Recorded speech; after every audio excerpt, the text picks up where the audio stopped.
여러분 안녕하십니까? 11월 8일 수요일 뉴스 외전 시작하겠습니다.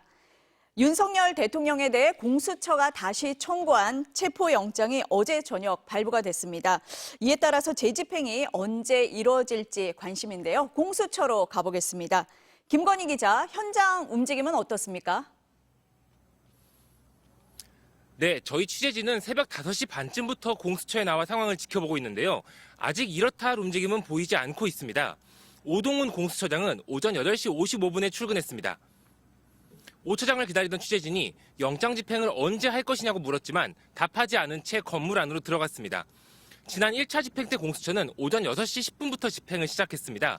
영장 발부 후 첫날, 지금까지 움직임이 없다고는 해도 오후에 영장을 집행할 가능성도 배제할 수는 없는 상황입니다.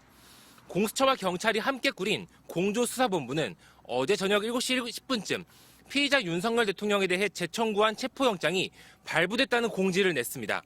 서울 서부지법의 영장을 재청구해 유효기간 연장을 요청한 지 만 하루 만입니다. 지난번과 마찬가지로 체포영장과 수색영장이 함께 발부됐고 야간 집행이 가능하다는 내용이 포함된 것으로 전해졌습니다.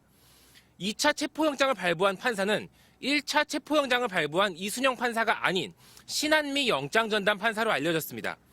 공수처는 이번에는 영장 유효기간을 7일보다 더 늘려서 청구한 것으로 관측됩니다. 다만 정확한 기한에 대해서 함구하고 있는데요.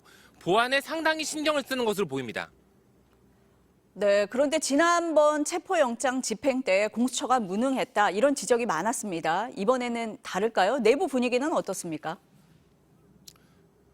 네, 지난번의 실패를 반복하지는 말아야 한다는 기류는 확실히 있는 것 같습니다.